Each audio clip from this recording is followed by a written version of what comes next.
ఇశ్రాయేలు కాపరి విశ్వముని ఊపిరి, ఇశ్రాయేలు కాపరి విశ్వముని ఊపిరి, పరలోక సారథి ప్రభునా వారధి, పరలోక సారథి ప్రభునా వారధి, యేసు నా రథ సారథి నా హృదయ కాపరి. ఇశ్రాయేలు కాపరి విశ్వముని ఊపిరి, ఇశ్రాయేలు కాపరి విశ్వముని ఊపిరి.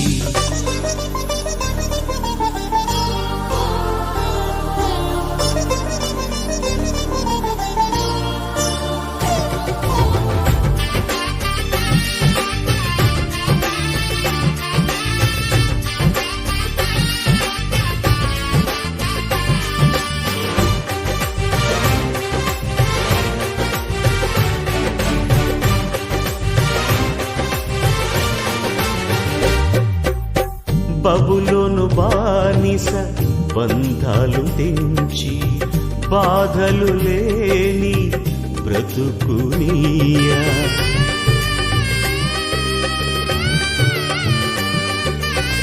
బబులోను బానిస బంధాలు తెంచి, బాధలు లేని బ్రతుకునియా, సిలువ కాటాలో శ్రమల కౌగిటిలో, సిలువ కాటాలో శ్రమల కౌగిటిలో, రక్తము కాచి రక్షణనిచ్చిన నా యేసయ్య, నీ రక్తము కాచి రక్షణనిచ్చిన నా యేసయ్య.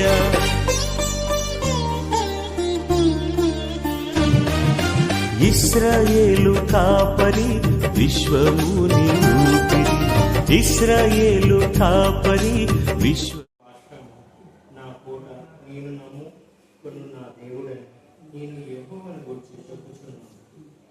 వేటగాని ఉరిలో నుండి ఆయన నేను విడిపించును, నాశనకరమైన తెగులు రాకుండా నేను రక్షించును. ఆయన తన రెక్కలతో నిన్ను కప్పును, ఆయన రెక్కల కింద నీకు ఆశ్రమపడుతుంది. ఆయన సత్యము చేయడము దారుణి ఉన్నది. రాత్రి వేళ కలుగు భయముకైనను, పగటి వేళ తెగులు బాణములకైనను, చీకటిలో సంచరించు తెగులుకైనను, మధ్యాహ్నమునకు పాడు చేయు రోగముకైనను నీవు భయపడుతుంది. ఎప్పుడు బయట అనిపించిన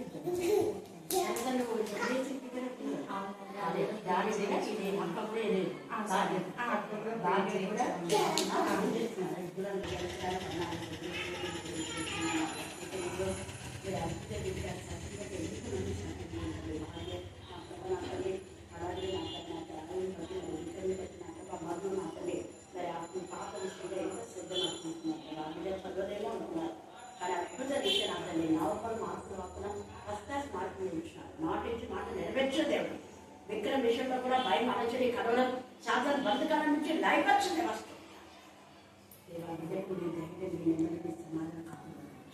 జ్ఞాపకం చేసుకుని మీరు కూడా మీరు జాబ్ ఇస్తున్నారు, మేము విశ్వసిస్తున్నాం. దేవా నా ప్రభా మరి తండ్రి పక్షులపై యాశ్చర్య స్తోత్రం. కనికరించండి, కృప దయచండి, కృప దయచండి, కృప దయచండి, కృప దయచండి, కృప దయచండి. దేవ డ్యూటీలో కూడా నెమ్మది సమాధానం పీస్ ఆఫ్ మైండ్ దయచండి. పిల్లలు మంచి గ్రోత్ మీరు దయచండి. వాక్యంలో ప్రాంతంలో ఎదుగుతానికి మీరు దయచండి. బాబులో ఉన్న ప్రతి బలహీనత కూడా ఏ స్థానాన్ని గర్తించగలుగుతా. ఆ ఇంటిలో మీ రక్తంలో ప్రకటించండి, మీ రక్తం కోల్చి మీ రక్తంలో ప్రకటించండి. మరి అలాగే నామే ఆశ విషయంలో కూడా దేవ పంటల స్టేజ్లో మీ కృపాసాన్ని దయచండి ప్రారంభిస్తాను. మీ నెమ్మది మీ కనకట్టుగా నిలబడి పిల్లలు మరలా క్షేమంగా ఏమేమి రీచ్ కావడానికి మీ కృపాసాన్ని దయచండి. పరలోక వాక్యం పండించాలని ఇస్తాను.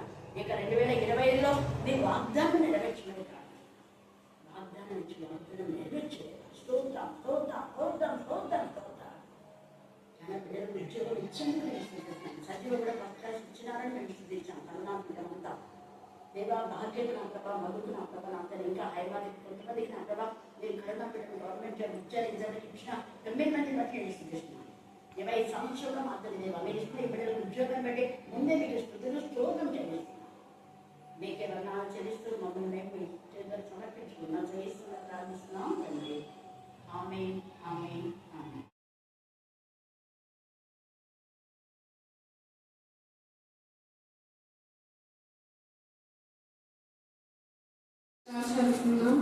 మోయాబును గూర్చినది ఇశ్రాయేలు దేవుడగు యెహోవా ఇలాగ సెలవిచ్చుచున్నాడు. నేబోకు శ్రమ అది పాడైపోవచ్చున్నది.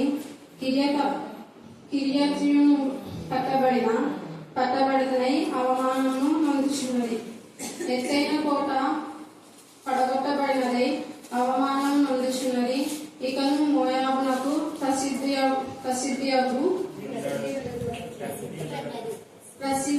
మోషాబులో వారు అది ఇకను జనం కాకపోవు నట్టు దాన్ని కొట్టివేయును. రంగని చెప్పుకొనుచు దానికి కీడు చేయు నిర్దేశించుచున్నారు. మగ్నేయ నువ్వు ఏమీ చేయలేకపోతివి. ఖడ్గము నేను తరుచుచున్నది, తరుముచున్నది. ఆలకించుడి. హోరోము నుండి రోదన ధ్వని వినబడుచున్నది. దోపుడు జరుగుచున్నది. మహాపజయము సంభవించుచున్నది. దేవుడి పరిశుద్ధ వాక్యాన్ని దీవించి ఆశీర్వదించుగాక. ప్రేమ నమ్మకం గల ప్రియ పరలోక తండ్రి, మీ కృప ప్రేమ మహదేశం వచ్చి మన ప్రశస్తమైన మీ సన్నిధానంలో మరొకసారి మీకు వందనాలు స్తోత్రం తెలుసుకుంటున్నాం. దేవా, ప్రార్థించవలసిన విషయాలు ఎన్నో ఉన్నాయి ప్రభా.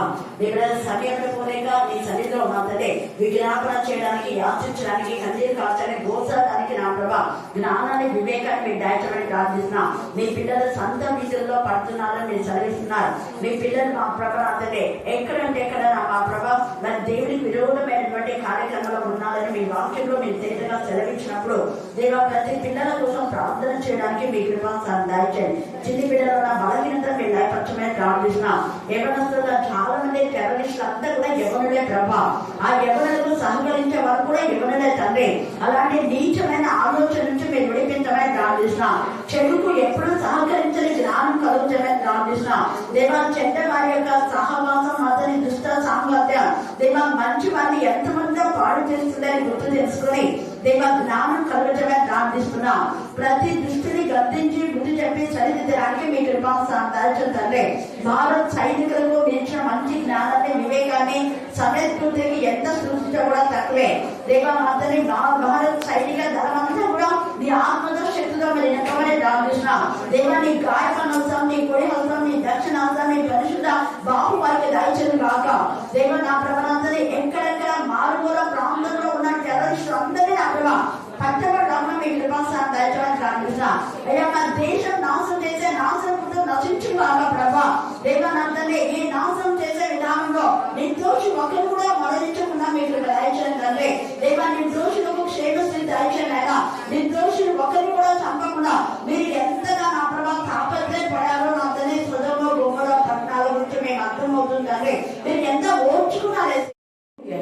అప్పుడు మోయాబు దేవునికి విరోధమైన విధానంలో పాపం చేసింది. అసలు ఈ మోయాబీలు ఎవరు అని మనం చూస్తే లోతు యొక్క అక్రమ సంతతి. అక్కడ లోతు నిజంగా ఎంతగా దేవుడి యొక్క కనికరం, ఇప్పుడు మన భారతదేశం పైన దేవుడి కనికరం అని చెప్తానే. అప్పుడు సొదొమ గొమొరను పాడు చేయకుండా ఎంత ఓర్చుకున్నాడు దేవుడు. ఆయన దహించాలని ఒక్క సెకండ్ లో లోతు రాకపోతే రాకపోయింది అనేసి మొత్తం పాడు చేయదు. కానీ అలాగే లేదు చూడండి. లోతు అక్కడి నుంచి వచ్చే వరకు వెయిట్ చేస్తాడు. కారణం ఏంటంటే అబ్రహాం యొక్క ప్రార్థన, అబ్రహాము గురించి, అబ్రహాం కోసం అక్కడ లోతు కుటుంబాన్ని కాపాడాలన్న ఉద్దేశంతో అక్కడ చాలా ప్రార్థన జరుగుతుంది. నిజంగా ఈ యొక్క లోతు భార్య కూడా చాలా మంచిదే అంతవరకు. ఎంతవరకు అంటే అక్కడ పోయిన తర్వాత ఆమెకు బుద్ధి వచ్చిందేమో. కానీ ఇక్కడ అబ్రహాము ఫ్యామిలీతో ఉన్నప్పుడు ఆమె బుద్ధికి రాలుగానే అవివేకురాలుగానే ప్రవర్తించింది. అక్కడ 13వ అధ్యాయం, ఆదికాండం 13వ అధ్యాయంలో మనం చూస్తే అక్కడ ఏం జరుగుతుంది అంటే ఏమైతుంది 13వ అధ్యాయంలో? ఆదికాండం 13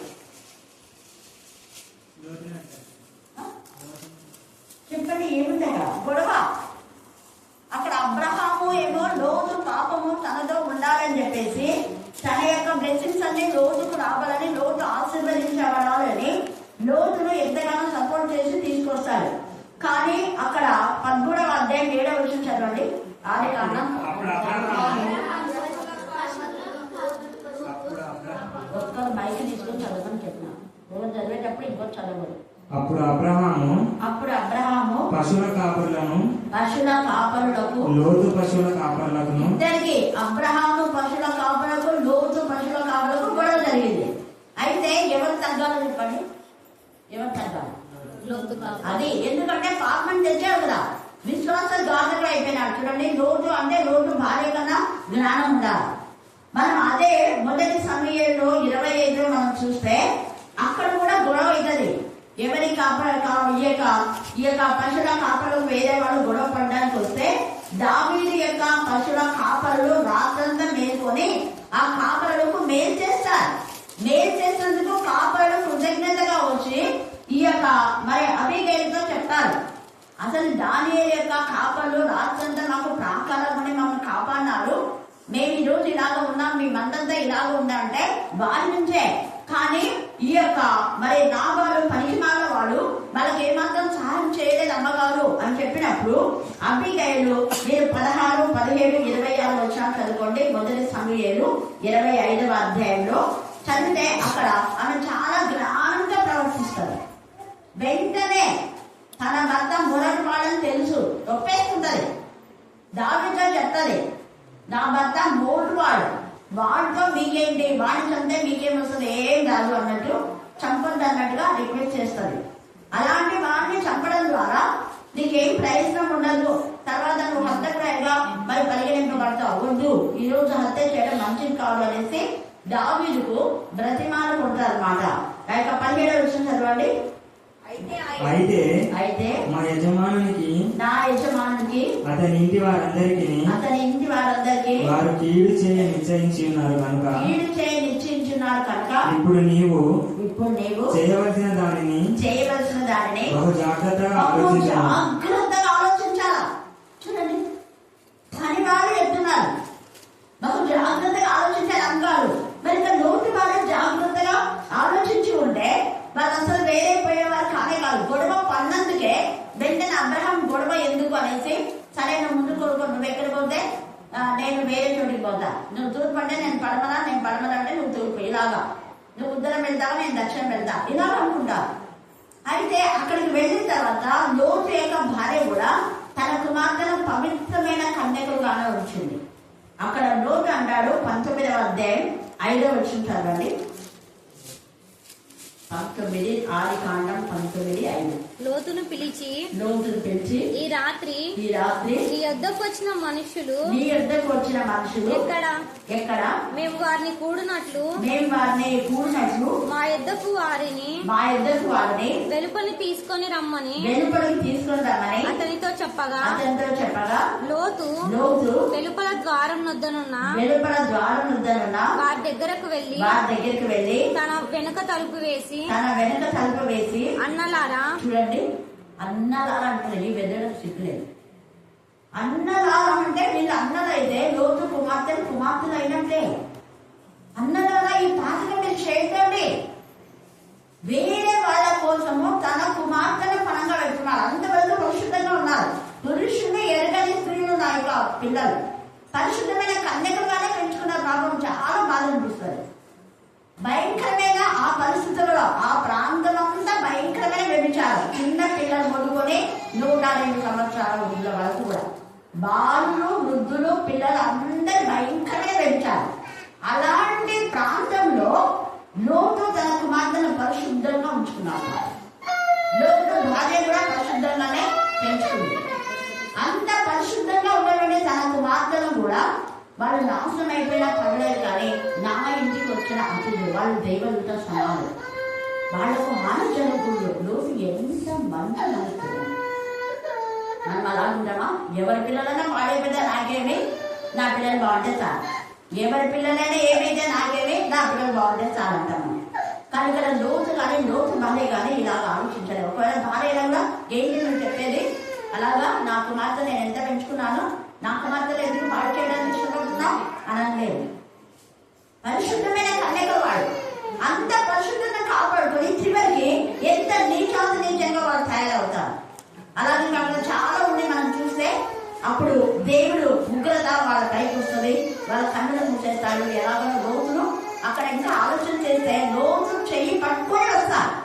అప్పటికి వాళ్ళ కూతురుకు పెళ్లి సంబంధం కూడా చూశారు పాపం. వాళ్ళ అల్లులను హేళన చేశారు, కొడుకులు కూడా హేళన చేశారు. కానీ సరే ఇద్దరు కుమార్తెలైనా వచ్చారు కదా, బాలయ్య కుమార్తెలు వచ్చారంటే బాలయ్య ఉపశమనం అయిపోయింది. తర్వాత కుమార్తెలైనా మంచిగా ఉండాలంటే వాళ్ళు వాళ్ళ తండ్రికి తాగిచే పాపం చేయడం ద్వారా వాళ్ళ ఆ సంతతే మోయాబులు. అందుకే ఇక్కడ మోయాబును గూర్చినది అంటున్నాడు ఇక్కడ. ఇశ్రాయేలు దేవుడకు యెహోవా ఇలా సెలవిస్తున్నాడు. అప్పుడు పాడైపోయిన యొక్క మోయాబీలు, మోయాబు దేశం శపితమైన దేశం మరలా రూతు ద్వారా ఆశీర్వాదం పొందుతుంది. హల్లెలూయా, హల్లెలూయా. చూడండి ఎంత ఫలం, ఎన్ని ఫలాలు అయిపోయినాయి. రూతు ద్వారా ఆశీర్వదించబడినటువంటి ఆ మోయాబు మరలా దేవునికి విరోధమైన విధానంలో వచ్చేసింది. కాబట్టి అందుకే ఎప్పుడైతే మనం తప్పిదాలు తెలుసుకొని మనం పశ్చాత్తాపడతామో అప్పుడు దేవుడు ఎంత క్షమా కనికరం గల తండ్రి. అక్కడ సొదొమ గొమొర్రాలో వాళ్ళు నాశనం కాకుండా ఎంతసేపు ఆలస్యం చేస్తారు. నీ ఇష్టం నువ్వు ఉంటే లేకపోతే మేము ఉగ్రత కుమ్మరిస్తున్నామని చెప్పలేదు. అంత కృపగల కనికరం తండ్రి. వాళ్ళని ఎంత ఇదిగా బయటికి తీసుకొచ్చిన తర్వాతనే సొదొమ గొమొర్రా ఆ యొక్క పట్టణము పాడు అవడం మనం చూస్తాం లేఖన భాగంలో. మరి అలాంటిది ఇక్కడ అందుకనే ఈ యొక్క మోయాబును గూర్చిన దేవత్తుని గురించి దేవుడు అంటున్నాడు. చదవండి. ఇశ్రాయేలు దేవుడకు యెహోవా ఈనాడు సెలవిచ్చుచున్నాడు. ఇక్కడ నెబోకు శ్రమ అంటే ఇది కూడా మోయాబు ప్రాంతంలోకి సంబంధించిందే. నెబోకు శ్రమ అంటున్నాడు. కొంతమందికి వచ్చే శ్రమ మేలుకరంగా ఉంటుంది, కొంతమందికి వచ్చే శ్రమ నాశనకరంగా ఉంటుంది. ఇక్కడ ఈ యొక్క మరి ప్రాంతంలో సొదొమ గొమొర్రాకు అయితే ఏమైపోయింది? నాశనం అయిపోయింది. ఆ శ్రమ మనకు నాశనం కోసమే వచ్చింది. నాశన పుత్రుడు నశించడం కోసమే దేవుడు పుట్టించాడు. కానీ నాశన పుత్రుడి యొక్క నాశనపు ఆలోచనలో ఎవరు చేస్తారో వాళ్ళు కూడా వాళ్ళతో పాటు నశిస్తారు. ఈ రాత్రి నాశన పుత్రుడు అయినటువంటి అపవాదితో మనం కలుస్తున్నామా? వాడు లోకాన్ని కాదు, వాడు సర్పసంతతి, వాడు అపవాది, వాడు అబద్ధికుడు, వాడు అబద్ధానికి జనకుడు. వారితో మనం ఏకీభవిస్తే మన బ్రతుకులు కూడా అలాగైపోతాయి. అలా కాకుండా దేవుడి పిల్లలతో ఏకీభవిస్తే మన బ్రతుకులు దేవుడికి మహిమకరంగా ఉంటాయి. యాక్చువల్ గా అబ్రహాంతో పాటు ఉన్నందుకే లోతు జీవితం ఆ మాత్రం కాపాడబడింది. కానీ తన యొక్క హృదయాన్ని రోజు నొచ్చుకున్నాడు. నీతి గల తన హృదయాన్ని రోజు నొప్పించుకున్నాడు లోతు. ఏమాత్రం నెమ్మది లేకుండా ఉన్నాడు సొదొమ గొమొర్రాకు పోయినప్పటి నుంచి కూడా. అందుకని ఇక్కడ నెబోకు శ్రమ అంటే అది ఎందుకు శ్రమ? దానికి పాడైపోవడానికి. అదే కొంతమంది దేవుని మీద కూడా శ్రమ వచ్చింది. దావీదు కూడా ఏమైంది? శ్రమ వచ్చిందా? మరి దావీదు ఏమన్నాడు? శ్రమ అందరికీ ప్రోహించింది, శ్రమ ఏమైంది? మేలైంది. నాకు శ్రమ మేలే అంటాడు. 119వ కీర్తన 56వ వచనం 50 వచనం చదవండి. 119:50.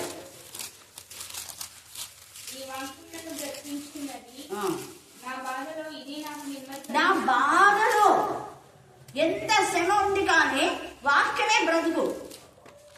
జీవశవంగా ఉన్న నా జీవితాన్ని వాక్యమే బ్రతికించింది అంటున్నాడు ఇక్కడ. అందుకే ఇది జీవాహారం అన్నాడు యేసయ్య కూడా యోహాను సువార్తలో. జీవాహారం నేనే, మార్గం సత్యం జీవం నేనే, నీకు జీవించాలంటే వాక్యమే ఆధారం అంటున్నాడు అక్కడ. తర్వాత 62 చదవండి. 119:62. న్యాయమైన నీ విధులను బట్టి కృతజ్ఞతాస్తుతులు చెల్లించుటకు అర్ధరాత్రి వేళ నీకు మతికి వచ్చిందంటే గుర్తొచ్చిందంటే దావీదులాగా చేయాలి. చేస్తున్నామా? అర్ధరాత్రి వేళ నేను మేల్కొని పోవడం ఎందుకంట చెప్పండి? ఎందుకు? నీ వాక్యం బట్టి, నీ శాస్త్రం బట్టి. మళ్ళీ చదివిన మాట చెప్పాలి. న్యాయమైన నీ విధులను బట్టి నేను అర్ధరాత్రి వేళ మేల్కొంటున్నా. నువ్వు ఎంత న్యాయవంతుడు దేవుడని ఒకసారి మేల్కొని దేవుడు స్తుతిస్తున్నావు. దావీదు దేవా నీవు న్యాయవంతుడమైన దేవుడు. అందుకనే కింగ్ సౌలు అర్ధాంతరంగా చనిపోతాడు. అంటే మనం జన్మించినప్పుడే మన యొక్క జీవిత దినములు లెక్కించుంటాడు దేవుడు. కీర్తన 139లో నా దినంలోని నేను పిండములై ఉండగా గర్భంలో రూపం పడక మునిపే నా దినములన్నీ నువ్వు లెక్కించినావు దేవా. అన్ని లెక్కించుంటాడు దేవుడు. దినములు కాక మునిపే ముందుగానే చనిపోతున్నాము అంటే దేవుని యొక్క ఉగ్రత. కొంతమంది చనిపోయినా మళ్ళా బ్రతుకుతాడు కూడా. లాజరు చనిపోయాడు, మళ్ళా బ్రతికాడా? బ్రతికాడు. సారెపద్దు విధవరాలి కుమారుడు కూడా చనిపోయాడు, మళ్ళా బ్రతికాడు. ఇంకా తబిత కూడా చనిపోయింది, మళ్ళా బ్రతికింది. ఇలాగ తర్వాత ఇంకా చాలా మంది చనిపోయి బ్రతుకుతారు. కానీ ఆ యొక్క జీవం మరలా వాళ్ళు చనిపోవడానికి కారణం ఏంటంటే అక్కడ పాపం విషయమే శారీరకంగా మట్టికి మన్నైపోయి ఆత్మలో వాళ్ళు జీవిస్తారు అని అక్కడ అర్థం. రెండవ మరణంలో వాళ్ళు పాలు కాకుండా ఉంటారు. అలాగనే హానోకు ఏరియా కూడా చనిపోకుండా మరణము చూడకుండా దేవుని సన్నిధికి వెళ్తారు. ఎవరంటే ఆయన ఆజ్ఞలను గైకొని వాడు మరణం చూడడు. హల్లెలూయా, హల్లెలూయా, హల్లెలూయా, హల్లెలూయా. జీవ మరణం 4వ వర్షం అంటే ఎప్పుడు మన వాక్యం చెప్తూ ఉంటే అక్కడ మరణము కూడా మనకు దూరం పారిపోతుంది. మొన్న హైమావతి తను అక్కడ మరి ఎక్కడ స్టడీస్ చేసే దగ్గరనో, అది ప్లేస్ నాకు సరిగా చెప్పలేదు, తను రాయలేదు, చదువుకోవాలని చెప్పి నేను నిలబడిందండి. ఆ పాప ఇంటి దగ్గర నిలబడితే ఆ పాము చూడండి, ఆమె దాటుకొని ఏందబ్బా కాలు తగిలిందని చూస్తే పాము, తనకి ఏమి హాని జరగకుండా దేవుడు కాపాడు. హల్లెలూయా, హల్లెలూయా. ఆ పాప ఇప్పుడు బాగా తింటుందంట, మంచిగా నడుస్తుంది, బాగున్నానక అని చెప్పి రాసి అదే సాక్ష్యం చెప్పింది అనమాట, చెప్పమని చెప్పి. తను రాలేదు. దేవుని పిల్లలకు పక్కన పోతే కూడా మొన్న వాళ్ళు వచ్చి అదే నాకు కానుక ఇచ్చారు వెళ్ళారని చెప్పినా కదా, వాళ్ళ ఇంట్లో చాలా పాములు చాలా సార్లు వస్తే పోయి ప్రేరాలు వేసి అంతా వాళ్ళ ఇల్లంతా చల్లేసి వచ్చినాం. దాదాపు 10-12 పెద్ద పెద్ద పాములు అంట. ఆ బాబు ఉన్న తొట్టి వరకు దగ్గర కూడా వచ్చి, ఊయల వరకు దగ్గర కూడా వచ్చి హాని చేయకుండా వెళ్ళిపోయినాయి. ఆ తర్వాత నుంచి ఇంతవరకు రాలేదంట పాములు. మొన్న ఒక పాము వచ్చింది, కానీ వెంటనే చంపినారు. అప్పుడు వెంటనే ఆ పాప అప్పుడు పాప పుట్టేటప్పుడు చాలా అంటే ఆ ప్రసవ సమయం చాలా ఇదిగా ఉండింది. అప్పుడు వెంటనే దేవుడు రిలీజ్ చేస్తే నేను చెప్పాను, ఇంకా అప్పుడు అంటే ఆపరేషన్ థియేటర్కి వెళ్తున్న సమయంలో ఏం కాదు, ఖచ్చితంగా మంచిగా చక్కగా తల్లి కూతురు బాగా అవుతుంది, తల్లి బిడ్డ అన్నాను. అంటే పాప అనేది కూడా తెలియదు నాకు, వితౌట్ మై నాలెడ్జ్. పుట్టబోయే శిశువు అన్న విధానంలో తల్లి బిడ్డ క్షేమంగా వస్తారు, మీరు వస్తారు, కంగారు పడుతుంది, ఆ పాపని కంగారు పెట్టద్దు అన్నా. క్షేమంగా వచ్చినారు. ఆ పాపకి ఇప్పుడు ఇదే 4 years తను మర్చిపోయింది, అప్పుడు ఆఫరింగ్ ఇవ్వాలనుకుని మర్చిపోయింది. మొన్న మళ్ళీ గుర్తొచ్చిందంట, వచ్చి అదే ఇచ్చిపోయింది అనమాట. అంటే దేవుని పిల్లలకు ఏది ఎంత మాత్రం హాని జరగదు. అందుకని ఇక్కడ నేను ఎంత శ్రమలో ఉన్నా కూడా దేవుడు నన్ను కాపాడుతున్నాను అంటున్నాడు దావీదు. శ్రమ నొందకమునుకో శ్రమ నుండి అంటే ఏమైందంట, మేలు కొరకు దేవుడు మనకు శ్రమను ఇస్తారు. కానీ అదే నాశన పుత్రులకు అయితే వాళ్ళ కీడు కోసమే. వాళ్ళకి శ్రమ వచ్చిందంటే వాళ్ళ కీడు కావడానికే, నాశనం కావడానికే, ఇక సుధమ గుమ్మరకు పట్టణం పాడు చేయడానికే దేవుడు కీడుని ఉద్దేశించినాడు. ఆయననే నాటుతాడు, ఆయనే పడగొడతాడు, అది నా ఇష్టం. హూ ఆర్ యూ అంటాడు, నువ్వెవరు అడగడానికి. పోయినసారి మనం చదువుకున్నాం కదా, కటకట ఏంటి దేవా నువ్వు ఎలా చేస్తున్నావు అంటే, అవును నేను ఏదైతే నేను కడతానో దాన్నే నేను పెళ్ళగిస్తాను, అది నా ఇష్టం. అడగడానికి నీవెవరు అంటాడు. దేవుని ఇష్టం అది. దేవునికి విరోధంగా ఉన్నవన్నీ కూడా దేవుడు పడగొట్టేస్తాడు. గర్వించే గర్వ కొమ్మలన్నీ కూడా దేవుడు కట్ చేసేస్తాడు. ఈ మోయాబు గర్వించింది. మోయాబు యొక్క స్త్రీలు బహు గర్వపు రాళ్ళై ఓడ చూపు చూచు పులుపుతో నడుచుచు కాళ్ల గంజలను ఆడించుచూ ఉన్నారు. అందుకని వాళ్ళ స్థలం గోడు చేస్తారు. వాళ్ళకు ఉన్నటువంటి చంద్రవంకలు అంటే ఇక్కడంతా అన్ని మొత్తం అలంకరించుకుంటారు వాళ్ళు. అంటే ఇక్కడ ఒకటి, ఇక్కడ ఒకటి, ఇక్కడ పాపడి బిళ్ళ అంటారు, జడకు అన్ని నగలతో, ఇంకా ఇక్కడ ఎన్నెన్ని ఉన్నాయి అవన్నీ తీసేస్తానంటారు. దాంట్లో ఉంది వాక్యం. చంద్రవంకలను మీకున్న పాపడి బిళ్ళలను ఇవన్నీ కూడా తీసేస్తాను అని చెప్పి ఉంది లేఖన భాగంలో. కారణం గర్వం. అదే మనం చూస్తే అబ్రహాము భార్యకైతే ఆమె ఒంటి మీద 100 తులాలకు పైన ఉంటుందంట. నోహు భార్య కూడా సమాధి చేసేటప్పుడు అలాగే చేశారని తెలిసి ఆమె సమాధి కోసం చూశారు, కానీ ఎవరికి కనుక్కోలేకపోయారు. చాలా జ్యువెలరీ. కారణం దేవుడు కొంతమందికి ఆయన ఇచ్చిన ఆశీర్వాదం అది కొంతమంది దగ్గర నుంచి తీసేస్తాడు, ఉన్నది కూడా పోతుంది. అందుకే కలిగిన వారి నుంచి దేవుడు ఏం చేస్తాడంట, ఇంకా ఆ లేని వారి దగ్గర నుంచి తీసి కలిగిన వారికి మళ్ళా ఇస్తాడు. లేని వారి దగ్గర నుంచి ఎందుకు చేస్తాడంటే వాడు ఎప్పుడు కూడా లేదు లేదు లేదు లేదు అంటున్నా. ఏముంది మాకుంటే అంతే. ఇంత ఇచ్చినా నువ్వు ఎప్పుడు కూడా విశ్వాసఘాతకులే, మాకేముంది అంటే మీకు ఏం లేకుండా పోతాయి. ఏం పండుతున్నాయి ఏంటని ఏం పండాలి, మనమే అంటున్నాం కదా. అది అందుకని ఇక్కడ కొంతమందికి వచ్చేటటువంటి శ్రమ దేవుని ముఖర ద్వారా వస్తాయి. కానీ దావీదుకి అయితే శ్రమనందరి మునుగొట్టు శ్రమ నుంచి నాకు మేలైనంటాడు. యోగు చిన్న పెంకులతో కోపుకున్నాడు. ఎంత బాధాకరణం! ఆ చిన్న పెంకులతో తన శరీరాన్ని పాడు చేసుకున్నాడు. కారణం ఏంటంటే ఈ శరీరం అంతా ఎప్పుడైనా మట్టి కలిసిపోతుంది, కానీ ఎముకలతో నేను దేవుడిని చూస్తానన్నాడు. ఆ నిరీక్షణ ఆయన ఏది పోగొట్టుకున్నాడో అది తిరిగి దేవుడు ఇంకా రెండంతలు ఇచ్చినాడు. ఆయన శ్రమ, యోగుకు వచ్చిన శ్రమ ఆయనకు బ్లెస్సెడ్ కావడానికే. అంత బాధ, అంత వేదన, అంత రోజులు అనుభవించాడు. కానీ అంతకంటే రెట్టింపు ఆనందం, సంతోషం దేవుడు యోగుకి ఇచ్చినాడు. సేమ్ దావీదు కూడా. ఇక ఇలాగా చాలా మంది ఉన్నారు. ఎంత బాధ వాళ్ళు అనుభవించారో అంత ఆశీర్వాదం దేవుడు వాళ్ళకి ఇచ్చాడు. కారణం వాళ్ళు శ్రమలో, వేదనలో, రోదంలో దేవుని హత్తుకొని ఆనుకొని జీవించినారు. దావీదు అంటాడు, ఎప్పుడు శ్రమ వచ్చినప్పుడు కూడా ఆయన మరవకుండా ఉండలేదు. 57వ కీర్తన చూస్తే గుహలో ఒంటరిగా గుహలో ఉంటే ఎముకలన్నీ పడి ఉంటాయి, కత్తుల్లాగా ఉంటాయి. బాడీలో అక్కడ నిజంగా ఎంత ఇదిగా గుహలో ఉన్నప్పుడు అవి కుచ్చుకొని రక్తసిక్తమైన పరిస్థితులు కూడా వచ్చి ఉంటాయి. అలాంటి భయంకరమైన కలేబరాల యొక్క దుర్వాసన. అలాంటి సమయంలో నీ రెక్కల చాటున నేను దాక్కున్నాను, ఈ ఆపదలు తొలగిపోయే వరకు. చూడండి ఎంత తేటగా మాట్లాడుతున్నాం. ఆపదలలో దేవుని ఆశ్రయిస్తున్నాం. మనం ఆపదలలో దేవుని ఆనుకుంటున్నామా? ఆపదలలో దేవుని పైన ఆధారపడుతున్నామా? ఎవరైతే ఆపదలలో, బాధలో, వేదనలో, రోదంలో, శ్రమలో కూడా ఇది దేవుడు నా మేలు కోసమే వచ్చింది అని అనుకుంటారో వాళ్ళకు బ్లెస్సెడ్. అంతేగాని నేను బాగా కష్టపడి చదివినా నాకు ఫస్ట్ మార్కులు రాని ఇంట్లో ఏడ్చుకుంటే కూర్చుంటే మన మార్కులు కూడా పడతాం. చేద్దండి. దేవా నీ కృప చొప్పున నాకు ఇచ్చావు ప్రభా అని దేవుని స్తుతించాలి. హల్లెలూయా, హల్లెలూయా. అసలే పాస్ కాకుండా ఎంతో మంది ఏడుస్తూ ఉంటే దేవుడు ఇచ్చిన మార్కులు బట్టి పెద్ద మనం బిల్డప్ ఇవ్వకూడదు. చాలా మంది అలా చేస్తున్నారు, చాలా తప్పు. అసలు ఏడవడం అసలు ఎంత అవివేకం అంటా నేనైతే. ఎందుకంటే చదివే లేకుండా కూలి పనికి పోతున్నారు. వాళ్ళకంటే దేవుడికి చదివించాడు. అన్ని సబ్జెక్టు ఫెయిల్ అయిన వాళ్ళు ఉన్నారు. నీకు దేవుడు మంచి మార్కులు ఇస్తే మంచి ఇచ్చిన మార్కులు బట్టి సృష్టించకుండా, ఏడ్చుకుంటా, ప్రార్థన రాకుండా, వాక్యం చదవకుండా, ప్రార్థన చేయకుండా అలిగితే ఆ అలగడం ఏంటి? నీ తీసి ఇంకొకరికి ఇష్టాలు సృష్టించి. ఎప్పుడైనా కూడా ఇలా చేయొద్దండి. దేవుడి గ్రంథంలో అన్ని లిఖితమై ఉంటాయి. వీళ్ళు ఎంత విశ్వాసఘాతకులు అంటాడు దేవుడు. అలా చేయొద్దు. దావీదు ఎప్పుడు అలా అందుకే అంటాడు, అనుదిన ఆహారం నాకు చాలు లేదా, ఎక్కువైతే నేను కడుపు నిండి దేవుడు ఎవడా అంటాను కాబట్టి వద్దు, నాకు తగినంతనే ఏమన్నాడు. కానీ దేవుడే ఇచ్చాడు ఎక్కువ. దావీదు ఎప్పుడు నాకు ఎక్కువ కావాలని అడగలేదు. ఎక్కడ చూడండి అడగలేదు, తగినంతే కావాలన్నాడు. కానీ ఏది వేస్ట్ చేయలేదు దావీదు. అన్ని దేవుని కోసమే సమకూర్చాడు.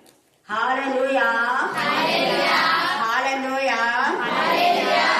కాబట్టి యొక్క మోయాబు, నెబో వీళ్ళకంట ఎందుకు వీళ్ళకి శ్రమ అంటే అది పాడైపోతుండే. కిర్యతాయిము పట్టబడినదై అవమానం నందుచున్నది. అవమానం కోసం వాటికి కొంతమందికి శ్రమ. తర్వాత ఎత్తైన కోట పడగొట్టబడినదై అవమానం నందుచున్నది. ఇక్కడ మోయాబునకు ప్రసిద్ధి ఉండదు. చాలా మంది తమ యొక్క నైతిక విలువలు కోల్పోయినటువంటి విధానంలో ఆధ్యాత్మికంగా పడిపోయి ఇక లేవనెత్తబడరు. ఈ రాత్రి ఆలోచనలో ఎక్కడ మనం పడినామో గుర్తు చేసుకోవాలి. విశ్వాసంలో, విధేయత, ప్రేమలో, పరిశుద్ధతలో, ఆధ్యాత్మిక విలువలు మనం స్వతంత్రించుకొని దేవునికి ఇష్టమైన బిడ్డలుగా మనం జీవించాలి. ఎందుకు అంటే ఈ లోకంలో జీవిస్తున్న మన జీవితాన్ని అనేకుల కంటే ఎంతో ఆశీర్వదించిన దేవుడిని అనునిత్యం స్తుతించే వారంగా ఉండాలి. అంతేగాని ఎవరో బాగా ఉన్నతుకున్న వాళ్ళని చూసి మనం ఏడవడం కాదు. వాళ్ళకి 2 మేళ్ళు ఉన్నాయి, వాళ్ళకి ఇల్లు కట్టుకున్నారు, వాళ్ళ పిల్లలు బాగా చదువుతున్నారు, వాళ్ళ పిల్లలు డాక్టర్లు, ఇంజనీర్లు, ఇలాంటి నీచమైన ఆలోచన రాకూడదు. నీ పిల్లలకి ఏది ఇచ్చినాడో దాన్ని బట్టి మాత్రమే దేవుని స్తుతించు. కనీసం కాలు చేతులు మంచిగా ఉన్నాయి కదా, కాలు చేతులు లేకుండా అవయవాలు సరిగా లేకుండా పుట్టిన వాళ్ళ పిల్లలు ఉన్నారు, ఏమి చదువురాని పిల్లలు ఉన్నారు. కాబట్టి ఈ సమయం బంధు మళ్ళీ చెప్తున్నా, ఉన్న దాన్ని బట్టి దేవుని స్తుతిస్తే ఇంకా ఎక్కువ దేవునికి ఇస్తాడు. కానీ దేవుడు ఇస్తాడు కదా అని స్తుతించడం కాదు, అట్లాంటి దుర్దేశం కాదు. దేవా నా జీవితంలో ఇదే ఎంత గొప్ప తండ్రి అనుకోండి, అప్పుడు ఎంత ఆశీర్వాదం అంటే చెప్పలేము. చాలా మందికి ఉండే చెడ్డ గుణం ఏంటంటే ఏం లేదు, నీ నోటితో నువ్వు ఏం లేదు అంటున్నావు అంటే లేకుండానే పోతుంది. ఇదిగో నా దగ్గర ఇది ఉంది, ఇది తీసుకో దేవాను. ఎంత ఆశీర్వాదము! ఉన్న దానిని హేబేలు అర్పణ దేవుడికి ఎందుకు ఇష్టం ఏంటంటే శ్రేష్టమైన దాన్ని ఇచ్చాడు. కయ్యను ఇంత పెద్ద రాజును చూసి గంట నింద పెట్టుకుంటాడు. ఓ ఇంతయా నా దేవుడికి అని అన్నాడు. మళ్ళీ దాన్ని సగం తీసేయడం, ఇంతనా దేవుడికి ఇచ్చేది, మళ్ళీ దాన్ని మోస్తాడు. యుద్ధంలో మళ్ళీ ఒకవేళ బాణ్ణి అర్పణ ఏమైనా స్వీకరిస్తే మళ్ళీ నిలుచుకుంటాడు, మళ్ళీ పోస్తాడు, మళ్ళీ నిలుచుకుంటాడు. ఈశ్వరంగా మనం కూడా అంతే, తీసేది ఇది ఇద్దామా అది ఇద్దామా, ఇంత వద్దులే అంత వద్దులే. ఎప్పుడైతే అలా అనుకుంటున్నావో దేవుడు కూడా నీ పిసినారి తనాన్ని చూస్తే నీ యొక్క ఇది కూడా ఉంటాయి. మనం ఎప్పుడైతే ఇది దేవుడిది ఎంత ఇచ్చా తక్కువే ప్రభా ఇది అనుకోని వాళ్ళు ప్రభా నేను ఇస్తున్నా, అసలు నువ్వు ఇచ్చిన దాంట్లో ఎంతో ఇచ్చాను, నీకు కొంచెం ప్రేమ చేసుకుంటే ఇస్తాను అని చెప్పు. ఎంత బ్లెస్సింగ్ వస్తుందండి. మేము ఇంత ఇచ్చామో అని నువ్వు అనుకుంటే ఇంకా ఉన్నది కూడా ఉంటుంది. ఎందుకంటే అంత దేవుడే. మనం ఇచ్చేది చాలా చాలా తక్కువ. సముద్రం నీరును మనం దేవుడికి ఇస్తే ఒక చుక్క మాత్రమే దేవుడికి ఇస్తుంది. అది దేవుని స్తుతించడం కానివ్వండి, సాక్ష్యం కూడా ఒకసారి ఇద్దరు అయిపోయారు. రోజు ఎన్ని సాక్ష్యం చెప్పాలి మనం. సాక్ష్యం ద్వారా గొర్రెపిల్ల రక్తం ద్వారా ప్రతిదిన మనకు విజయం జరుగుతుంది. ప్రకటన 12 చూడండి, అక్కడ రాయబడింది. వారికి ఎందుకు విజయం వచ్చింది అంటే సాక్ష్యం ద్వారా, గొర్రెపిల్ల రక్తం ద్వారా. గొర్రెపిల్ల రక్తం అంటే వాక్యమే. వాక్యం వినడం, వాక్యం చదవడం, వాక్యం చెప్పడం. కానీ చాలా మంది సాక్ష్యం అంటే చాలా నెగ్లెక్ట్ చేస్తుంటారు. దేవుడు చేసిన వేళలో నిజంగా ఎప్పుడైతే నువ్వు వాక్యం, గొర్రెపిల్ల రక్తం అంటే వాక్యమే. సాక్ష్యం అంటే నువ్వు నోటితో పలకడం, దేవుడి గురించి నోటితో నువ్వు చెప్పడం. నువ్వెంత నోటితో దేవుడిని మహిమపరుస్తావో అంత ఆశీర్వాదం దేవుడికి ఇస్తావు. ఒకసారి చెప్పి చాలించడం కాదు, రోజంతా సాక్ష్యం ఉంది మనకు. ఎన్ని సాక్ష్యాలు ఉన్నాయి. కాబట్టి దేవుడు చేసిన వెళ్ళనట్టు బట్టి మనం శుద్ధించి దేవునికి మహిమకరంగా ఉంటే మన శ్రమను ఆశీర్వాదకరంగా, మన అవమానాన్ని ప్రశంసగా, మన నిందను దేవుడి విషయంగా ఘనంగా దేవుడు చేస్తారు. దావీదుకు కూడా శ్రమ వచ్చింది, యోబుకు వచ్చింది, చాలా మందికి వచ్చాయి. వీళ్ళందరూ కూడా ప్రశంసలోకి వెళ్ళిపోయారు. మోషేకు వచ్చింది, మోషే తల్లి అయితే ఎంత బాధపడిందో అని. కాబట్టి ఈ యొక్క సమయంలో మనం జ్ఞాపకం చేసుకోవాల్సింది ఏంటంటే మోయాబుకు వచ్చినటువంటి ఈ శ్రమ నెబుకు. తర్వాత యోబులో కూడా 7వ అధ్యాయంలో ఎవరికి శ్రమ, ఎవరికి జగడంలో అంటే కేతులేని కారణం అంటే ద్రాక్షారసంతో పొద్దు ఇచ్చువాడికే కదా అంటారు. తర్వాత 7వ అధ్యాయంలో నరుల కాలం అంతా కూడా భూమి మీద యుద్ధకాలమే. యుద్ధకాలం అంటే మనం రోజు అపవాదితో జయించే వాళ్ళంగా ఉన్నాం. అపవాది రోజు మన పైన దాడి చేసే వాడి పని అదే. కానీ వాడిని జయించాలంటే వధింపబడిన గొర్రెపిల్ల రక్తం సాక్ష్యమే. నీ సాక్ష్యం ద్వారా అపవాదికి సిగ్గుపోతుంది. నీవిచ్చే సాక్ష్యం ద్వారా అపవాది క్రియలు లయపరచబడతాయి. మరి ఎంత సాక్ష్యం మనం ఇస్తున్నాం, ఎన్నిసార్లు ఇస్తున్నాం? సాక్ష్యం అంటే విసుకుంటున్నామా? ప్రశ్న వేసుకుందాం. మనకు శ్రమ రాకుండా ఉండాలి అంటే దేవునికి మహిమకరంగా ఉంటే దేవుని చిత్తానుసారంగా ఉండాలి. అలా లేకపోతే ఎత్తైన కూడా పడగొట్టబడితే అవమానం నుండును. ఎక్కడో మోయాబునకు ప్రసిద్ధి ఉండదు. హెజ్బోన్లో వారు అది ఇకను జనము కాకపోనట్లు దాన్ని కొట్టివేయడం రండని చెప్పుకుంటూ దానికి కీడు చేయ ఉద్దేశించుచున్నారు. మధ్యన నీవును ఏమీ చేయలేకపోతువే, ఖడ్గం నేను తరుముచున్నది. ఖడ్గమే తరిమింది కింగ్ సౌలు యొక్క అవమానంతో చనిపోయారు. అలాగనే అబ్షాలోము కూడా దేవుడికి విరోధంగా పాపం చేసిన వాళ్ళందరూ ఇలాగే అయిపోయారు. కానీ దేవుడి కోసం నిలబడ్డ వాళ్ళు కష్టంలో, బాధలో, వేదల్లో దావీదు సింహాసనం, దావీదు తాళం చెవి, దావీదు చిగుగా తండ్రి అనే దేవుడు ఎల్లప్పుడూ దావీదుని జ్ఞాపకం చేస్తున్నాడు. దేవుడు ఈ లేఖన భాగాన్ని దీవించి ఆశీర్వదించుగాక. ఆమేన్, ఆమేన్, ఆమేన్.